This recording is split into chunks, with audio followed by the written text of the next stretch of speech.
डालते हैं, उन पे थोपते हैं, तो वो पेन में जाते हैं। Earl Nightingale defined success as the progressive realisation of a worthy idea और अ गोल।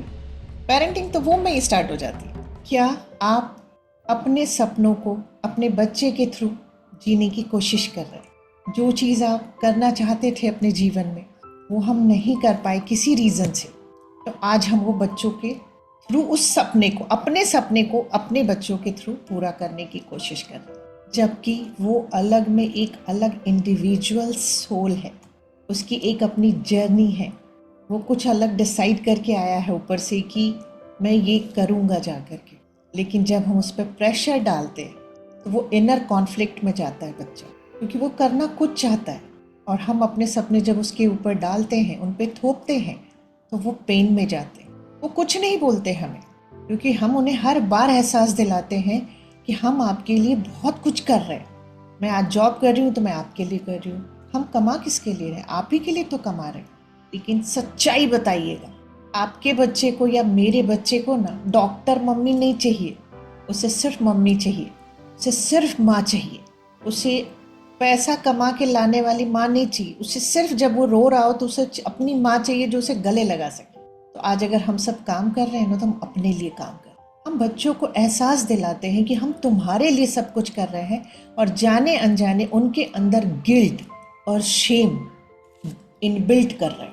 और ये दो चीज़ हमारे बच्चों के लिए बहुत खराब होता है। एंगर, फियर और गिल्ट, ये 3 डैमेजिंग पैटर्न है हमारे माइंड के लिए और हमारी बॉडी के लिए।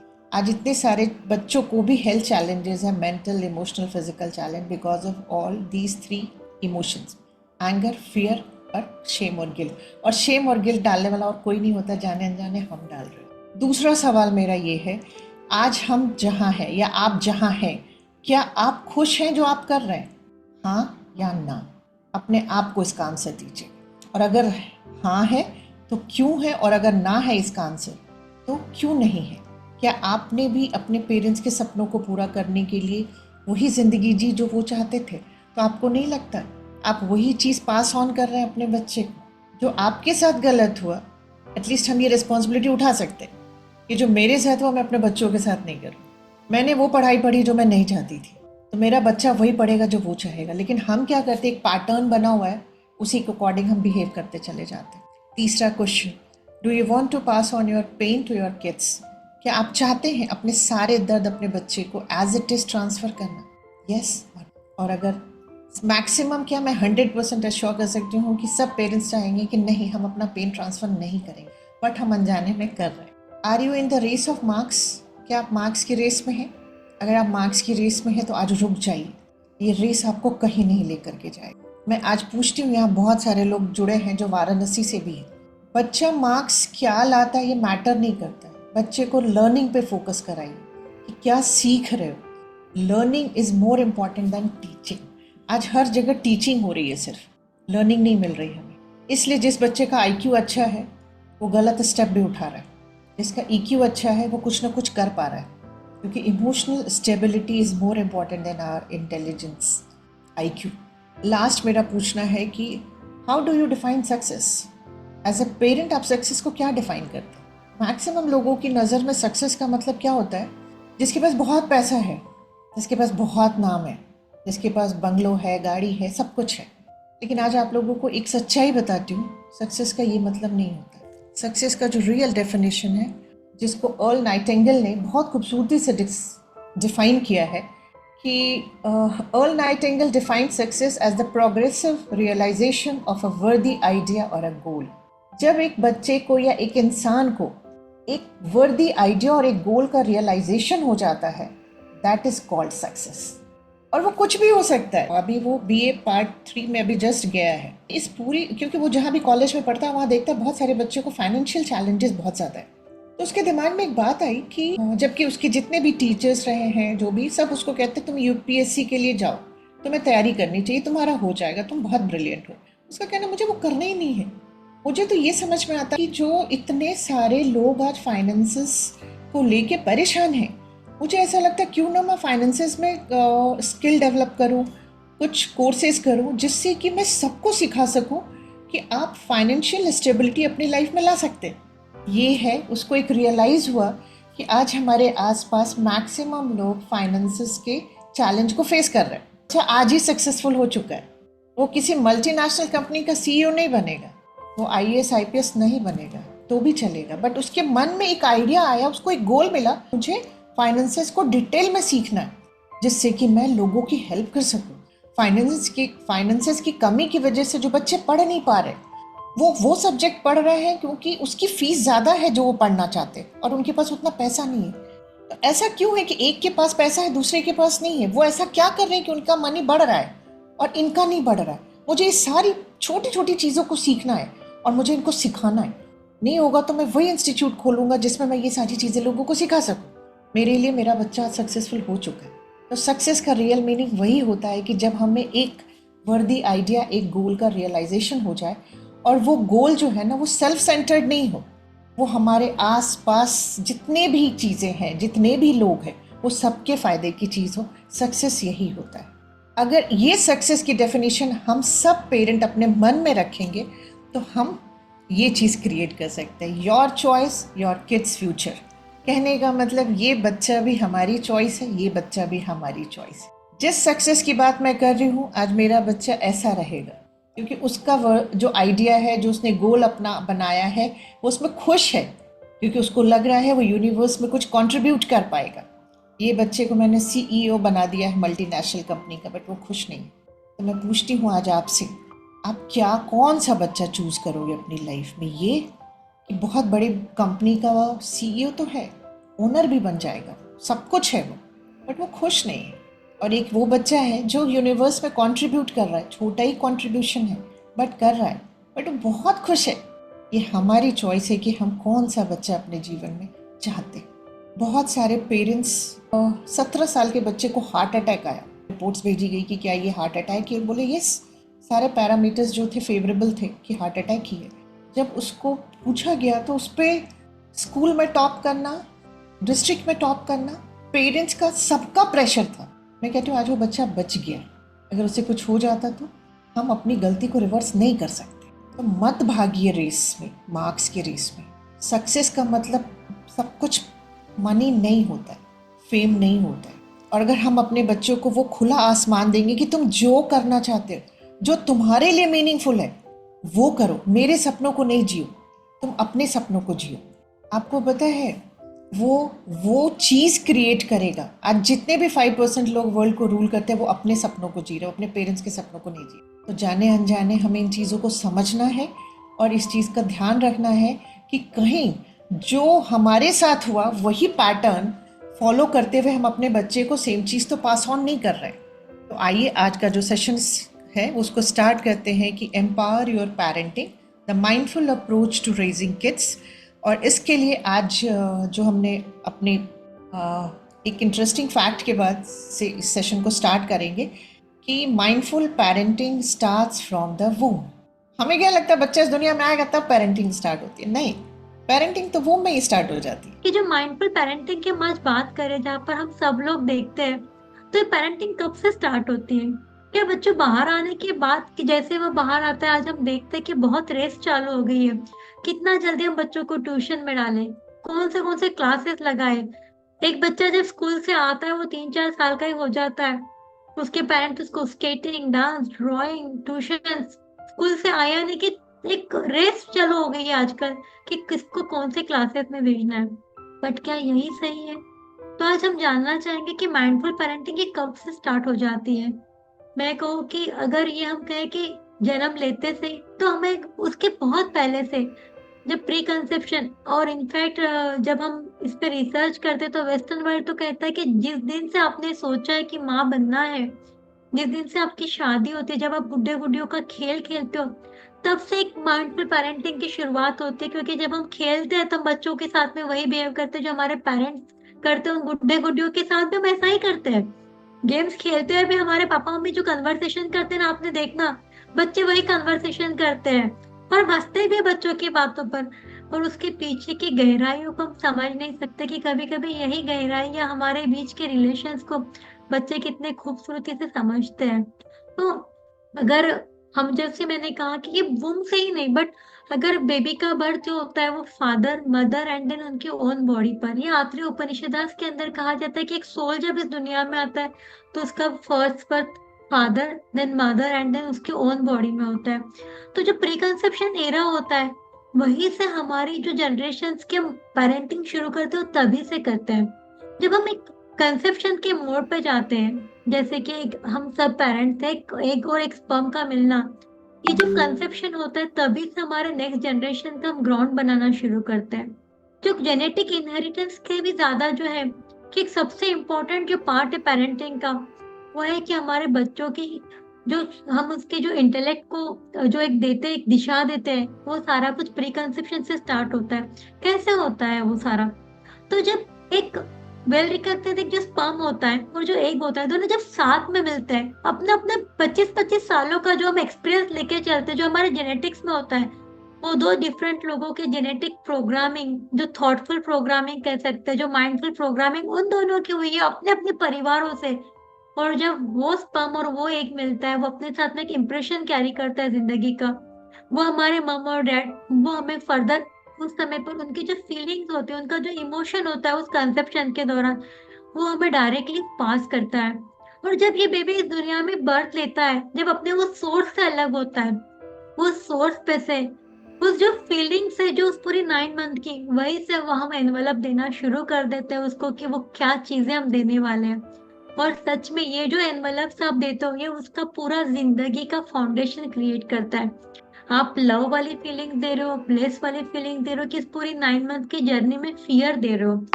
हम क्या करते हैं, हम जब अनप्रिपेयर होते हैं ना, तो हम सारी चीजें, क्योंकि हमें नॉलेज नहीं है ना, तो हमारे जितने भी इनर वुंड्स है, हमारे जो भी बर्डन है जिंदगी के कि मुझे ये करना था वो करना था, हम सारे अपने बच्चों पे शुरू कर देते हैं।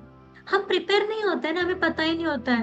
तो हमें लगता है कि जो कुछ भी पैटर्न है ना, चलने दो वैसे कि वैसे, हमारे एंसेस्टर से चला आ रहा है। अरे डायबिटीज तो फैमिली की देन है, ब्लड प्रेशर देन है, अरे गुस्सा तो फैमिली की इस घर शान है इस घर की। तब अनकॉन्शियसली वही सारी चीजें दिखते जाते हैं। वही अनप्रिपेयर होते हैं, तो हम सेम इंफॉर्मेशन कैरी करते जाते हैं बच्चों पे।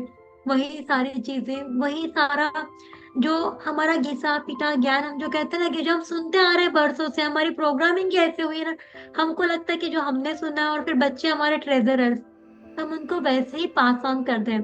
बट जेनेटिक्स के ऊपर ब्रांच है जेनेटिक्स, टॉप ऑफ जीनोम।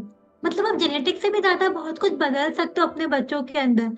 और ये आज सबसे बड़ा साइंटिफिक रिसर्च बेस है कि जब आप अपने बच्चों को इपिजेनेटिक्स के थ्रू आप चेंज करते हो, ये साइंस है। और यूजेनेटिक्स भी एक साइंस है कि जहाँ पर आप नेक्स्ट अच्छी जनरेशन को लाने का साइंस भी है।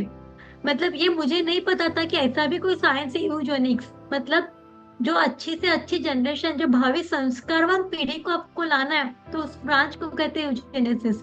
तो यहाँ पर हम अपने बच्चों को जेनेटिक्स के अलावा ऐसे कोई संस्कार देते हैं कि जहाँ पर आप वomb में ही अपने बच्चों को बेस्ट पॉसिबल चीजें दे सकते हो। हम क्या कर रहे हैं आजकल, ये सिर्फ एंजल्स नहीं है, पर आपको अगर चाहिए कि आपके बच्चे जो बने, उसके लिए पहले हमें बनना है। Your children will become what you are, so be what you want them to be. ये बहुत बड़ी लाइन है। हम सब चाहते हैं कि हमारा बच्चा बहुत पोलाइट हो, हमसे बहुत अच्छे से बात करे, हमारी बहुत केयर करे।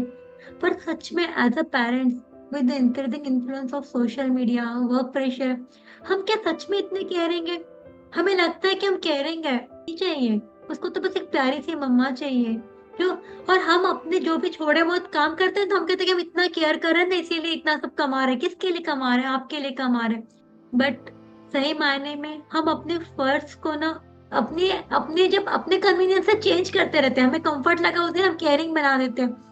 हमारे लैंग्वेज बदलते जाते हैं बार बार, हमारा एक ट्रूथ बदलता है, हमारी डिवाइन क्वालिटीज बदलते जाती है। हम ही कूल पीसफुल नहीं है तो हम कैसे एक्सपेक्ट करें? हमारे अंदर घमासान मचा हुआ है आज, हम खुद ही इनर पूरे हिले हुए हैं। तो क्या हम अपने बच्चे को सच में वो लाएंगे? हम चाहते बहुत हैं। आज अगर किसी के पास भी अगर लिस्ट करनी होगी ना, तो डेफिनेटली सब लोगों को चाहिए कि मेरा बेटा ऐसा चाहिए, बच्चा ऐसा चाहिए, एंजल ऐसा चाहिए, इतना स्वीट हो, इतना पोलाइट हो। पर हम आपस में अपना अलायंस कितना पोलाइट है, हमारे फैमिलीज में कितना है, हमारे आसपास के लोगों से कितना पोलाइट है? हम क्या करते हैं जिससे हमें फायदा है ना, उससे पोलाइट है। जो हमारी बुराई कर रहा है तो वहां पर हम कंडीशनल हो जाते हैं।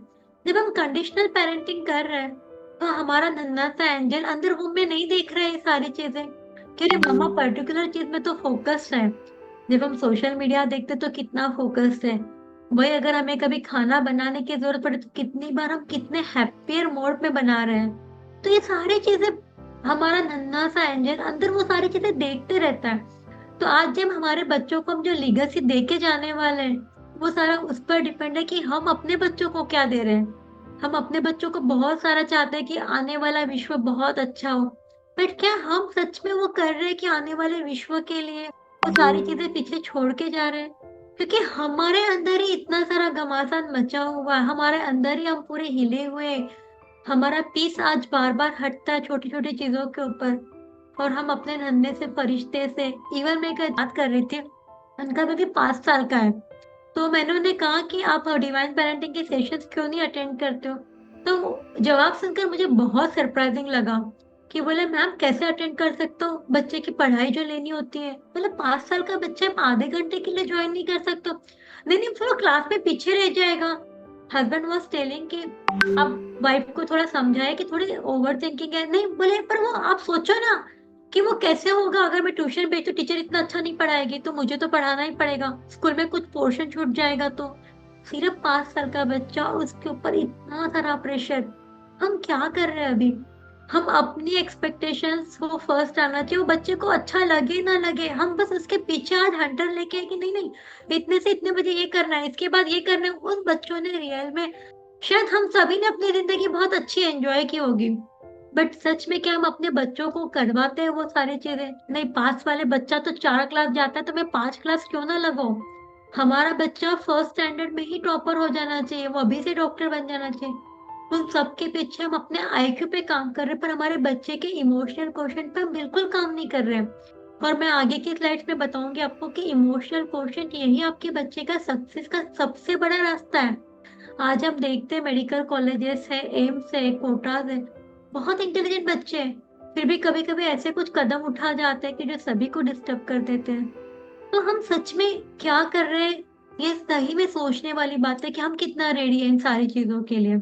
तो हमारे इन नन्हे से फरिश्तों के लिए ये thoughts buried alive never die वाला एक स्लाइड है जो मुझे बहुत पसंद होता है, क्योंकि अगर हम इस स्लाइड को उस एंगल से देखें कि जो छोटा सा सीड है, ये सीड उस नन्हा सा फरिश्ता है जो आपके वूम में है, जो उसका पहला क्लासरूम है।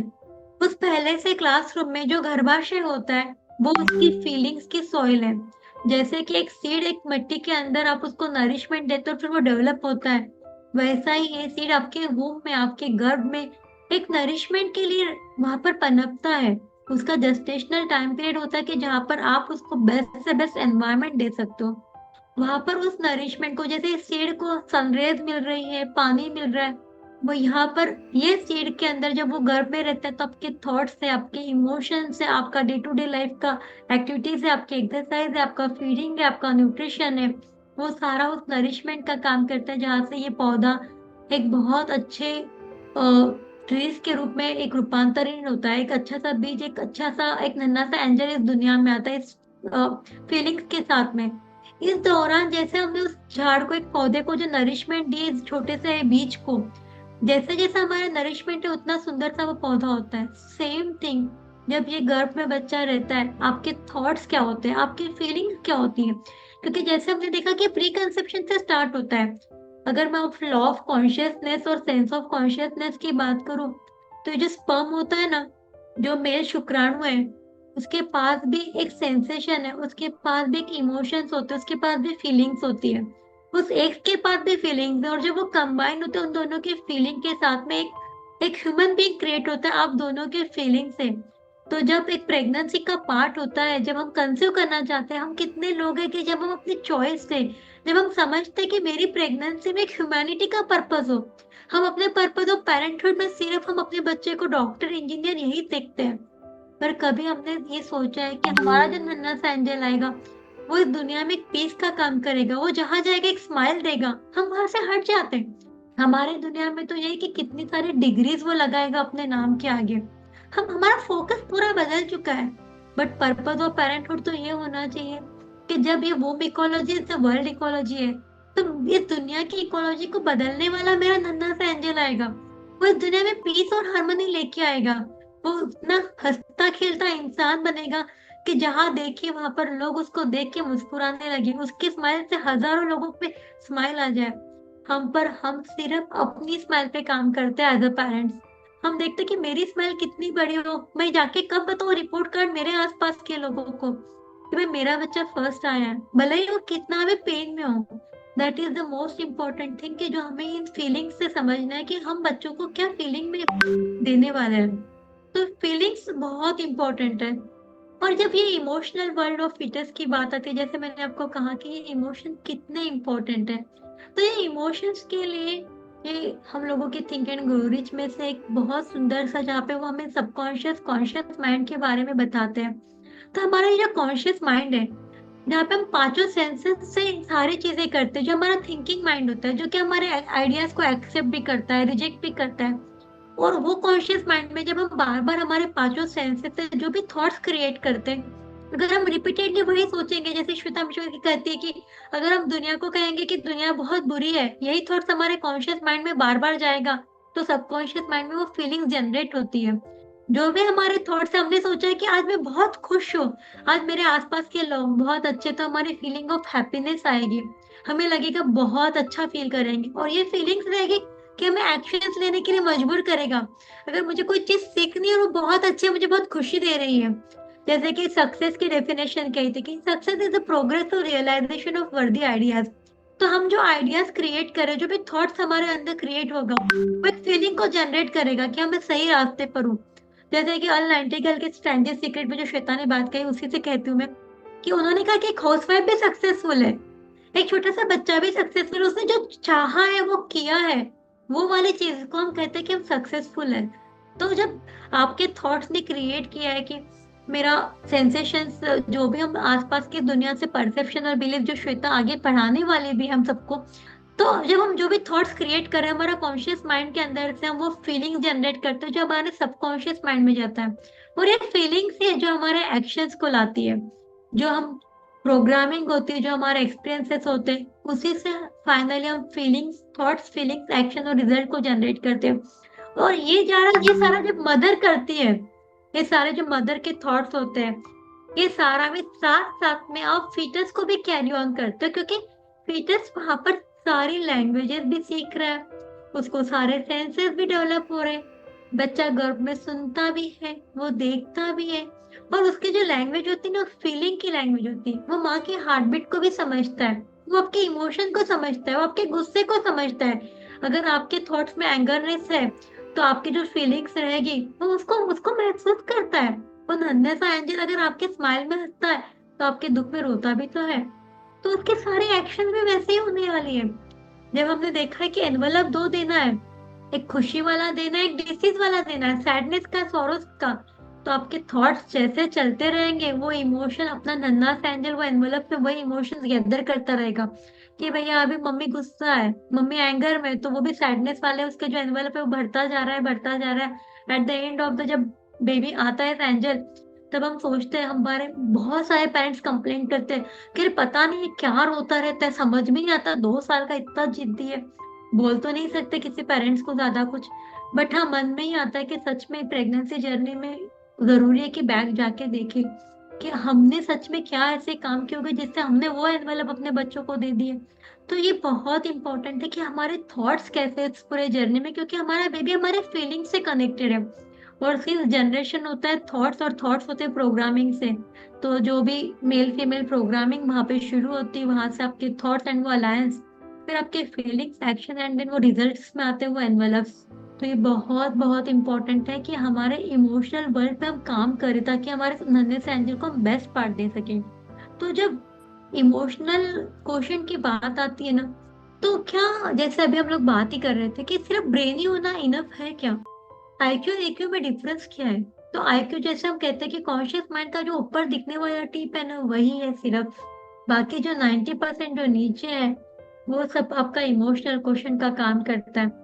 ये आईक्यू, ये ईक्यू भी है कि जो आपको प्रमोट करेगा आपकी जिंदगी में, आपको सक्सेसफुल करेगा। जो सक्सेस के रिसर्च है, आप जरूर सर्च करना इसमें, कि 90% जो सक्सेस हुई है लीडर्स की, जो मैक्सिमम लीडर्स है, उनका जो रीजन है वो इमोशनल इंटेलिजेंस है। उनका जो इमोशनल इंटेलिजेंस था वो 2 टाइम्स हायर है इंटेलेक्चुअल से, जो आईक्यू से। आपने अगर देखा होगा, बड़े से बड़े बहुत सारे लीडर्स हैं जो हाई स्कूल ड्रॉप आउट्स है, जो हाई स्कूल ड्रॉप आउट्स है। हमने एडिसन की भी बातें देखी है कि उनको स्कूल से निकाला गया था, बट वो इक्यू से, वो मदर ने उनको जो इक्यू दिया, जो इमोशनली स्ट्रांग किया, उससे उन्होंने दुनिया में इतना बड़ा करिश्मा कर दिखाया। तो कितना इम्पोर्टेंट है कि हम अपने बच्चे को इंटेलिजेंस के साथ साथ में इमोशनल क्वेश्चन पे ज्यादा फोकस करें। ये इक्यू ही है जो आपको प्रमोट करेगा। तो ये इमोशनल इंटेलिजेंस होता क्या है? ये है आपकी एबिलिटी अपने आप को समझने की, अपने खुद के इमोशंस को। और जब आप अपने आप को सीखते हो, समझते हो, तो आप आपके इमोशन के साथ में आसपास के सराउंडिंग को भी समझाते हो। उसके ऊपर आपका एक अलग सा माहौल, एक अलग सा ऑरा होता है। क्योंकि जब हम सेल्फ लव जब करवाते हैं, तो इसका मतलब ये है कि आप अपने इमोशंस को मैक्सिमम एनालाइज कर रहे हो, आप मैनेज कर रहे हो, आप अपने आप को वो जब प्यार दे रहे हो, तो आपके पास वो आप भरे हुए हो खुद ही उससे। आप इमोशनली स्टेबल होने लगते हो, और जब आप इमोशनली स्टेबल होते हो तो आप दुनिया को इतनी सारी चीजें दे सकते हो। अगर बहुत कोई बच्चा बहुत होशियार है, और हम लोगों ने बहुत बार ये लाइन सुनी भी होगी, ज्यादा होशियार होते हैं ना तो वो देर शाना टाइप ऑफ चीजें इधर बहुत सुनते हैं, मैं एक्चुअली बहुत बार सुनते हैं कि ज्यादा ही अकड़ू है, या ज्यादा ही है, ज्यादा होशियार है, पता नहीं खुद को क्या समझता है, क्योंकि उनके पास वो इमोशनल इंटेलिजेंस नहीं होता है वो। तो आज जब साइंस जब बताता है कि आईक्यू और ईक्यू के अंदर अगर आप देखो तो सिर्फ 20% रोल आईक्यू का है और 80% ईक्यू का है, कि जब आप इमोशनली स्टेबल होते हो तो क्या होता है। और जब ये इमोशंस होते हैं, ये हमारे एनर्जी से अलग अलग तरीके से जुड़ते हैं। डॉक्टर जो डिस्पेंजा खुद एक फिजिशियन थे, और उन्होंने बहुत सुंदर बहुत सारी बुक्स लिखी है। बीइंग अ सुपर नेचुरल से ये एक ग्राफ लिया था, कि जहाँ पर उन्होंने बताया कि आपके इमोशंस के ऊपर कितना कुछ डिपेंड है, क्योंकि वो आपके एनर्जी से अटैच है। और आप जब वूम में होते हो, तो आपके इमोशंस में अगर कौन सी एनर्जी हाईएस्ट लेवल पे वाइब्रेट होती है, वो आपके बच्चों के लाइफ टाइम का इमोशनल क्वेश्चन डिसाइड करता है। तो ड्यूरिंग जैसे हमने देखा है कि एक ग्राफ के अंदर, जब जब आप highest level of gratitude law में रहते हो, तो आपके फ्रीक्वेंसी और एनर्जी बहुत अच्छी होती है। और जैसे आप नीचे जाते हो, जहाँ पे आप एक एंगर में हो, तो सारा के सारा एनर्जी लेवल पर आप एकदम नीचे की जोन पे होते हो, जो एक लस्ट आपको क्रिएट करता है। जो आप कहते हो कि आपके पास में जो सेंस ऑफ एक इमोशन का, जो कहते हैं ना कि एंगरनेस रहता है हर मोमेंट पर। और जब आप इस एनर्जी लेवल पर होते हो, तो आपकी एनर्जी और फ्रिक्वेंसी जो रहती है वो बहुत ही निगेटिव जोन में होती है। बेसमेंट से जो नीचे कहते हैं ना, वो सारे इमोशंस होते हैं, कि जहाँ पर आपके पास एंगर है, आपके पास फियर है, आपके पास ग्रीड है, शेम है। आप सेल्फ लविंग के बदले में सेल्फ हेट्रेड में रहने लग जाते हो। और ये सारे इमोशंस अगर हम प्रेगनेंसी में रखते हैं, तो हमारे एंजल को, हम जैसे 2 एनवेलप्स की बात करते हैं, वो गिफ्ट करते रहते हैं। तो जब जब आपका इमोशनल इंटेलिजेंस लो रहता है और हाई होता है, तो क्या क्या हो सकता है और कैसे हम अपनी सक्सेस इससे आप देख सकते हो, कि जब जब आप लोअर से इमोशनल इंटेलिजेंस पे रहोगे, आप एग्रेसिव रहोगे, आप डिमांडिंग होंगे, आप बॉसी रहते हो, आप इमिडिएटली डिस्ट्रैक्ट हो जाते हो, आप सेल्फिश होते हो, आप पुअर लिसनर होते हो, आप इम्पल्सिव होते हो, रेजिस्टेंस होता है चेंज होने में, अनरिस्पॉन्सिबल होते हैं, स्लो होते हैं, बहुत स्टबन भी होते हैं ये लोग, क्रिटिकल होते हैं। कितना भी आप कुछ कर लो, खुशी नहीं कर पाओगे इन लोगों को। परफेक्शनिस्ट होते हैं। आप ये जब आप सुन रहे होंगे, तो आपको आसपास बहुत सारे लोग भी दिख रहे होंगे अपने आसपास के, कह रहे हाँ सच में इनके पास ये वाली चीज है, बहुत इंटेलिजेंट है, बट इमोशनल IQ बहुत कम है। जब देखो तब बहुत जल्दी गुस्सा हो जाते हैं, ये तुरंत बहुत इंटेलिजेंट है, बट इमीडिएटली लिसनिंग की बात है तो अपना ही ज्ञान देंगे, उनके पास नहीं होता है। और ऐसे लोग को सक्सेस के लिए जो एक टीम लीडर बनना चाहिए ना, वो वाली चीजें जिनके पास लो इंटेलिजेंस रहेगा वो नहीं रह पाएगा। क्योंकि जब आप हाईएस्ट इमोशनल इंटेलिजेंस पे रहते हो, तो आप खुद तो एम्बिशियस होते हो, पर आप आपके आसपास के माहौल में भी वो चीजें देते हो। आप लोगों को भी एम्बिशियस बनाते हो, स्ट्रॉन्ग, खुद के स्ट्रॉन्ग विल होगी आपकी टीम, आप इतना लीडर स्ट्रॉन्ग विल वाला होगा, तो अपने आसपास खुशियां देगा। वो एक स्टेबल पर्सन रहेगा, वो प्रेडिक्टेबल रहेगा, वो गुड लिसनर रहेगा, अपने सारे जो टीम होगी उनको सबको सुनेगा। और जो ऐसा पर्सन होगा, ऐसा लीडर होगा, वो सक्सेस की नई ऊंचाइयों को छूता रहेगा, वो केयरफुल रहेगा, उसे प्लीज करना बहुत आसान होता है। तो जब हम हाईएस्ट इमोशनल इंटेलिजेंस पे अगर अपने बच्चों को हम अगर लेके जाएंगे, तो आप सोचिए कि जो home ecology is the world ecology, एक ऐसा इकोलॉजी आपने क्रिएट किया आपके वूम में, जहाँ पर आपके बच्चे का इमोशनल इंटेलिजेंस इतना हाई रखा है, आप खुद इतने स्टेबल रहे, आपकी फीलिंग्स इतनी पॉजिटिव रहे, तो वो आने वाला नन्हा सा एंजल इस दुनिया को कितनी सारी खुशियां देके जाएगा। जब एक नन्हा सा एंजल के पास वो सारी क्वालिटीज वो लेके आ रहा है, तो इस दुनिया में वो कितना कुछ दे सकता है, जिसकी हम सब चाह करते हैं। बट हम ये समझना भूल जाते हैं कि हमें आईक्यू के साथ में अपने बच्चों का ईक्यू को, और आने वाले समय में मेरे को एसक्यू, ये भी बहुत इंपॉर्टेंट रोल प्ले करेगा। तो जब हम इस सेशन के एंड में आ रहे हैं, तो मैं कुछ बॉब ब्रूस लिप्टन जी के बारे में कुछ जिन्होंने बहुत सारा हमें भी सिखाया वो मिकोलॉजी के बारे में, और जिनकी लाइन ही यही है। तो उन्होंने कहा कि आपके बच्चे के जो जीन्स होते हैं वो सिर्फ उसका पोटेंशियल बताते हैं, नॉट उसकी डेस्टिनी नहीं होती है। आपके पास वो ताकत है कि आप कौन सा एनवायरनमेंट उस बच्चे को देते हो जिससे उसका हाईएस्ट पोटेंशियल बना सकते हो। आपके बच्चे के जीन्स में सारे पोटेंशियल है, पर वो उसकी डेस्टिनी नहीं है। ये आपके ऊपर है कि आप उसको कितना आपकी एक जायदाद मान लेते हो, कि नहीं बस इसको तो मेरे जैसा को वैसा रहे, या उसका फ्लरिश होने देते हो। श्वेता जो हमेशा कहती है ना कि एक सीईओ बनाना चाहते हो, कि एक हैप्पी स्माइलिंग नन्हा सा एंजल दुनिया में आए और उसकी जो पूरी फ्यूचर लाइफ हो, क्योंकि ये टॉपिक बहुत बड़ा है। बट अगर मैं कहूँ कि अगर जब हम अपने बच्चे को इतना प्यार करते हैं, बट नोइंगली अननोइंगली, जैसे बता रहे थे, अभी 17 ईयर्स का बच्चा अटैक आ गया रिसेंटली मेरे हॉस्पिटल में, हाउसमैन है उनका, एक कलीग है 20 ईयर्स का, जस्ट क्लिनिकल ओपीडी के अंदर बेहोश होके गिर गया, एंड इमीडिएटली अटैक, एंड दुनिया में नहीं है। तो कितनी सारी चीजें हम अननोइंगली अपने बच्चों को गिफ्ट में दे रहे हैं, जिस बच्चे को हम इतना प्यार करते हैं, बट इतने सारे जो एक सोरोस के फॉर्म में एक डिसीजेस दे रहे हैं जिसके बारे में हमें पता भी नहीं है, बट वो सारी चीजें हम देते जा रहे हैं। तो हमें वो देना है कि एक खुशहाल, एक नन्हा सा हैप्पी एंजल जो दुनिया में बहुत सारी खुशियां देगा। ये हमारे ऊपर डिपेंड है कि हम उसको कौन सा एनवायरनमेंट देते हैं, जिसे इपिजेनेटिक्स आज कहते हैं। और 90% ऑफ द आवर लाइफ जो होती है ना, कि हम अपनी जिंदगी कैसे जी रहे हैं, उसका जो मैक्सिमम इनपुट है वो फर्स्ट 7 ईयर्स ऑफ लाइफ है। जो भी हम जिंदगी आज हम सब जी रहे हैं ना आज, तो ये हमारे फर्स्ट 7 ईयर्स का पार्ट है, कि जब हम आज ऐसे हैं।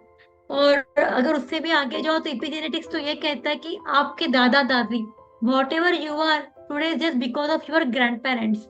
मतलब जब एज अ डॉटर, अगर हम अपनी मदर जब मम्मा की नानी के मुंह में होगी, तब से हम लोग लेके आ रहे हैं, तो कितनी बड़ी रिस्पॉन्सिबिलिटी हमारे पास में, एक जनरेशन नहीं बट 4 जनरेशन। आपके थॉट्स 4 जनरेशन को अफेक्ट करते हैं। तो एंड में मैं यही कहूंगी कि ये जो हमारी ये लाइफ है, जो अंदर की लाइफ है, ये एक ही बार अपने एंजल को मिलने वाली। आप उसके क्लासरूम के पहले टीचर हो। अगर हमने कोई क्लास मिस कर दी, हमारा रैंक नहीं आया, हम नीट रिपीट करवा देंगे, बट वो नन्हा सा एंजल वापस उस क्लासरूम में नहीं जा सकता है। मेरे जैसे बहुत चाहते कभी कभी कि अरे एक बार मौका मिले तो मैं उसको वापस अंदर डालने का करिश्मा कर लूं और बाहर कुछ बदलाव आ जाए। It's not possible. बट ये सबसे बड़ा फाउंडेशन है उस नन्हे से एंजल के लिए, यहाँ पर वो जिंदगी के सैड, हैप्पीनेस, फीलिंग्स, जो भी लाइफ के इमोशंस है वो वहाँ पे गैदर करता है। वो उसका प्लेग्राउंड है जहाँ पे वो जिंदगी के सारे चीजें सीखने वाला है। तो इसलिए बहुत इम्पोर्टेंट है कि हम इस जो जर्नी को है उसे हम सब समझे, उसे एंजॉय करें। बेबी का जो फ्यूचर है ना, वो पहले से डिसाइड हो जाता है बिफोर बर्थ। अगर हमने उसे warm, understanding, unconditional love, togetherness of अपनी फैमिलीज का दिया, तो वो एक हैप्पी लाइफ, जो कि हर चैलेंजेस को भी फेस करना है तो बहुत आराम से कर देगा। ऊपर नीचे नहीं होगा, अरे बाप रे क्या हो जाएगा। वो शांति से, समझदारी से आने वाले हर चैलेंज को, हर चीज को बहुत प्यार से समझ के उसको फेस करेगा। और वही अगर उस नन्हे से जान ने रिजेक्शन देखा, डाउट देखा, वो लाइफ में जिंदगी भर सैडनेस में रहेगा, पेन में रहेगा। वो बाहर की जिंदगी में बहुत सक्सेसफुल दिख रहा है, वो बड़ा कंपनी का सीईओ दिख रहा है, पर उसके जिंदगी का जो एम्प्टीनेस है, जो एक एक खालीपन है, वो मुझसे हम लोग उसको गिफ्ट देने वाले रहेंगे। तो आज आप क्या देना चाहते हो, I leave upon two you. अपने ओन एक्सपीरियंसेस हम देखें और फाइंड अपने ओन आंसर्स को हम देखें कि सच में हम अपने नेक्स्ट जनरेशन को क्या दे रहे हैं। तब तक के लिए मैं कहती हूँ कि every baby, every kid enjoy his birth right of unconditional love in and outside of the womb. अंदर भी रहे और बाहर भी रहे। ये हर एक नन्हे से बच्चे हैं जिस फ्यूचर जनरेशन है जो इस पूरे संसार की, जहाँ पर हम जो एक इमेजिन करते एक दुनिया, जो सपना श्वेता ने देखा है कि एक हैप्पी हेल्दी हंसता खिलता मुस्कुराता हुआ ये संसार, तो वो हमारी जिम्मेदारी हम कितनी लेते हैं। तब तक के लिए तो हर एक बच्चों को love you, thank you, bless everyone, thanks a lot, thanks a lot, thanks a lot. Thank you so much doctor Rajshree, इतनी सुंदर तरीके से क्योंकि आज बहुत सारे पेरेंट्स का ये चैलेंज होता है, क्योंकि मैंने भी बहुत सारे बच्चों को काउंसलिंग किया है और आज भी कर रही हूँ। तो पेरेंट्स की शिकायत बहुत ज़्यादा है बच्चों से, उसके का ये बिहेवियर अच्छा नहीं है, उसके में ये बिहेवियर अच्छा नहीं है, वो इस तरह से बात करती है, उसको एकदम इमोशनल वो नहीं है, मतलब वो कुछ भी हर्ट करती है। आपको पता है, हमारा बच्चा जो भी सीखता है हमसे ही सीखता है, और वो सिखाना जो हम शुरू करते हैं ना, वो टीचिंग हम वोम से स्टार्ट कर देते हैं। इसलिए मेरे इस प्रोग्राम का पार्ट 1 मैंने सोचा कि आज के बाद आप अपने बच्चे के किसी भी बिहेवियर को देखिएगा, आपके सराउंडिंग्स में कोई ना कोई वैसा बिहेवियर करने वाला पर्सन ज़रूर मिलेगा। तो आज के बाद सिर्फ उस पर इल्ज़ाम देना कि मेरा बच्चा दुनिया का सबसे बुरा बच्चा है, वो छूट जाएगी कम से कम, क्योंकि आपने लिखा है उसकी उस विरासत को, आपने वो सारी तकलीफ हमने उसे दी है अपनी विरासत में। आज अगर बच्चे में इमोशनली स्टेबिलिटी नहीं है, तो हम 9 मंथ्स की जर्नी जो थी हमारी प्रेगनेंसी के, उसमें हम खुद स्टेबल नहीं थे। उस समय मैं बहुत ज़्यादा एंगर में थी, मैंने एज इट इज़ अपने बच्चे को एंगर ट्रांसफ़र किया। आज आप लोगों को अभी कुछ ही दिन पहले का रिसर्च है, एक साइकेट्री में जो सबसे कम उम्र की बच्ची है, उसकी उम्र 1 महीने की है। She is 1 month old only, और उसको विरासत में डिप्रेशन उसकी मम्मी ने लिखी है। कैसे? क्योंकि जब वो प्रेग्नेंट हुई उनकी मम्मा, तो वो उस बच्ची को नहीं चाहती थी। उन्होंने अपनी फैमिली से कहा कि मुझे अबॉर्ट कराना, फैमिली इस चीज़ के लिए विलिंग नहीं हुई। तो उनकी मदर ने हमेशा से एक ही थॉट रखा, मुझे बच्ची नहीं चाहिए, मुझे बच्चा नहीं चाहिए। उस समय तो उन्हें ये नहीं पता था बच्ची एक ही बच्चा है, तो एक ही चीज़ बोली, मुझे बच्चा नहीं चाहिए। उस बच्चे के मन में ये बात बैठ गई कि माँ मुझे नहीं चाहती। और आज साइकेट्री में जो सबसे कम उम्र की बच्ची है, she is 1 year old only. और दूसरा इंसिडेंट सुनिए, 3.5-4 साल का एक बच्चा है जो बहुत ग्रीवियस इंजरी करता है अपने साथ खेलने वाले बच्चों को, इतना ज़्यादा कि 3.5-4 साल की जब उसकी उम्र हुई, थोड़ा तो पेरेंट्स ने ये सोचा कि चलो नॉटी है, नहीं ध्यान दिया। बट एक बार बर्थडे उसका सेलिब्रेशन हो रहा था और उसमें किसी बच्चे को उसने ग्रीवियसली इंजर कर दिया, तो उन्हें रियलाइज़ हुआ कि नहीं, इसको अब साइकेट्रिस्ट या पीडियाट्रिशियन के पास लेके जाना होगा। तो पीडियाट्रिशियन ने देखा कि नहीं, ही इज़ परफेक्टली फाइन, मतलब physical health wise he doesn't have any problem. तो उन्होंने उसको साइकेट्रिस्ट और साइकोलॉजिस्ट के पास रेफर किया। जब उनकी वूम जर्नी जानी गई, तो पता चला कि वो मदर भी बच्चा नहीं चाहते थे, और उन्होंने इस बच्चे को मारने के लिए अपने को बहुत दिन तक स्टार्व किया। खाना नहीं खाते थे गुस्से में कि अगर मैं इतने दिन खाना नहीं खाऊंगी मर जाएगा जो भी मेरे अंदर बच्चा है।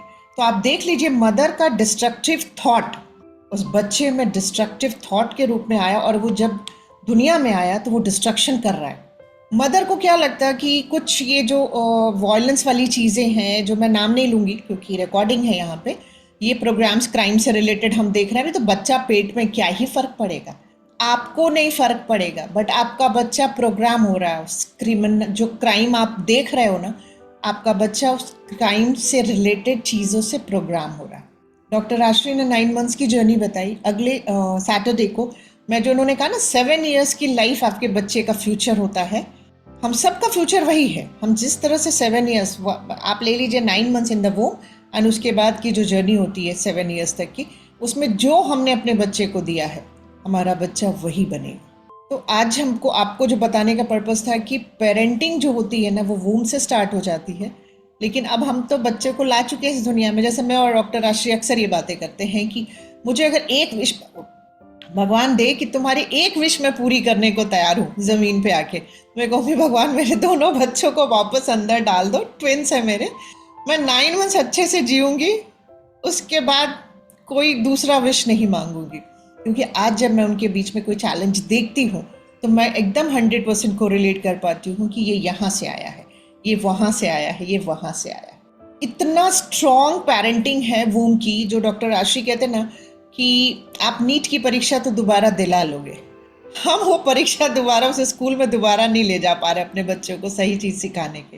तो हमारी जो वूम की जर्नी होती है, हमारे बच्चे का पहला स्कूल होता है, और एक वही स्कूल है, डॉक्टर राशि बहुत बार कहते, इसलिए मुझे याद है ये चीज़, मुझे बहुत अच्छी भी लगती कि वो स्कूल है जो हर बच्चे को पढ़ना होता है। भले उस दुनिया में आने के बाद फिर वो कुछ ना पढ़े, वो अंगूठा ही छाप रह जाए, बट वो स्कूल हर बच्चे को जाना पड़ता है। तो आज अगर बच्चों में किसी के भी बच्चे में चैलेंज दिखे ना, तो जजमेंटल मत होइएगा कि मेरा बच्चा अच्छा, उनका अच्छा नहीं। हम बहुत जल्दी जज करते हैं चीज़ों को, सिचुएशंस को, पर्सन को, इवेंट को। उससे बचना होगा हम लोगों को, और बच्चों के चैलेंज को कम करना होगा। उनको अंडरस्टैंड करना पड़ेगा। हम पूरे टाइम उनको करेक्ट किए हुए हैं, पूरे टाइम करेक्ट कर रहे हैं, ऐसे मत करो, ऐसे क्यों बैठ रहे हो, ये क्यों नहीं कर रहे हो। और जो सबसे गलत चीज़ आज मुझे जो रियलाइज़ होती है जो हम लोगों ने की है, दैट इज़ गिल्ट और शेम जो हमने अपने बच्चों में डाला। वो डेंजरस पैटर्न है हमारे बच्चों के लिए। आज इतने सारे चैलेंजेस हमारे बच्चे को सिर्फ इन इमोशंस की वजह से। तो आज जो आप लोगों को मतलब कहने का मतलब बताने का जो हम लोगों का पर्पस यही था कि वूम जर्नी बहुत इम्पॉर्टेंट है हम सब के लिए। ठीक है, हमारे सबके बच्चे बड़े हैं, ये हमारे शायद बहुत काम का अब नहीं है, बट मैं कहती ना, आप किसी की मदद करेंगे ना तो डिविनिटी आपकी मदद करेगा। तो आज आपके बच्चे में भी अगर कोई चैलेंज है, आप किसी एक कपल को कहते नहीं यार तुम वूम प्रोग्रामिंग को ऑप्ट करो, तो तुम्हारे बच्चे में बहुत अच्छे चेंजेस तुम्हें दिखने को मिलेंगे। तो आप अगर किसी एक डिवाइन एंजल को मदद कर रहे हैं, उसको पेन फ्री होने में मदद कर रहे हैं, वो दुआ लॉ ऑफ कंपनसेशन के थ्रू आपकी लाइफ में आपके बच्चों को 100% मिलेगी। मैं और डॉक्टर राशि इस बात से एग्री करेंगे कि हम लोगों के बच्चों के लाइफ के भी जो चैलेंजेस है वो धीरे धीरे कम हो रहे हैं, क्योंकि हमारे इतने सालों से हम लोग कंट्रीब्यूट कर रहे हैं इस फॉर्म में। लोगों को जितना समझ में आया है वो बांट रहे हैं, लॉ ऑफ कंपनसेशन में हमें दे रहे हैं डिविनिटी। तो आपसे भी यही रिक्वेस्ट है कि आप इस चीज़ को जितना समझेंगे, आप बच्चों को ब्लेम नहीं करेंगे। और एक चीज़ मैं यहाँ कहूँगी, वो अगले सेशन में हम लोग बहुत डिटेल में जानेंगे, वर्ड्स का सही प्रयोग करिए। जैसे मैं देखती हूँ मेरा बच्चा बहुत दुष्ट है, वो दुष्ट ही बनेगा। आप उसको चंचल वर्ड यूज़ कर सकते हैं। प्यारा कृष्ण शैतानियाँ करते थे तो उनके लिए चंचल वर्ड यूज़ करते हैं, बट अपने बच्चे के लिए बहुत बदमाश है। अरे तबाह कर दिया उसने मेरी ज़िंदगी, वो करके रहेगा आपकी ज़िंदगी तबाह। अपने वर्ड्स का सिलेक्शन सही करिए अपने बच्चों के लिए। किसी के भी पास बैठ गया ना, बच्चों का रोना लेके शुरू हो गया, अरे यार आजकल के बच्चे सुनते नहीं, वो कभी नहीं सुनेगा। आप उसको कमांड दे रहे हैं। अभी एक बहुत मतलब पेनफुल वीडियो देखा, वो बहुत ही मतलब मार्मिक है, मतलब चूँकि हम लोगों के नोन में हुआ, लेकिन मैं उस कमांड को मैं समझ पाई कि उस बच्चे ने वो गलत कदम कैसे उठा लिया। उसको कुछ चैलेंज आया, उसने अपने पेरेंट्स को फ़ोन किया कि ऐसा है वैसा है, मैं समझ नहीं पा रही हूँ, सब मुझे परेशान कर रहे हैं।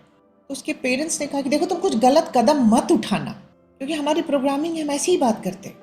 और उस बच्चे ने तुरंत उठाया 5 मिनट्स में। 5 मिनट्स में उन्होंने फ़ोन रखा, और जब उन्होंने वापस कॉल बैक किया तो नहीं उठ रहा था। फिर 15 मिनट्स के बाद उसके फ्रेंड पे लगाया तो पता चला कि मिसहैप बहुत बड़ा हो चुका है, क्योंकि मन को नहीं समझ में आता है।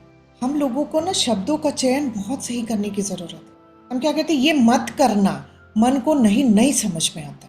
हम लोग इतने सेशंस देख सके, हमें उस जगह पे वर्ड क्या यूज़ करना था, तुम कूल हो, तुम बहुत शांत हो, तुम इमोशनली स्टेबल हो, मुझे पता है तुम मेरा इंतज़ार कर रही हो, मैं पहुँच रहा हूँ तुम्हारे पास बच्चा, मैं आ रही हूँ। कहने का ये मतलब है कि इसमें हमारी कोई गलती नहीं है।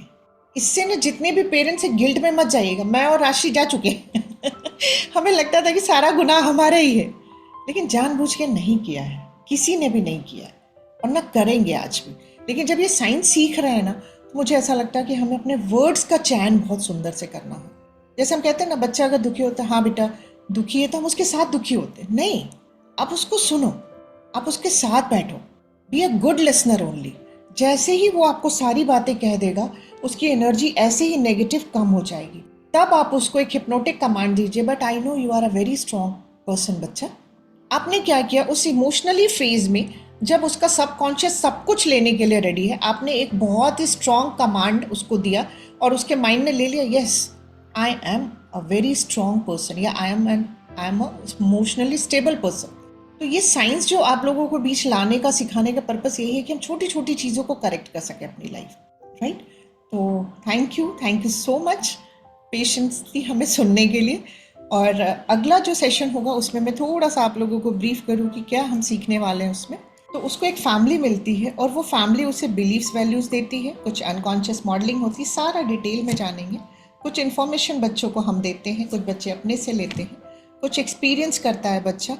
सेल्फ इमेज और सेल्फ स्टीम में डिटेल में बात करेंगे और कुछ डिसीजंस हम लेते हैं क्योंकि वो बच्चा उस समय बहुत छोटा है।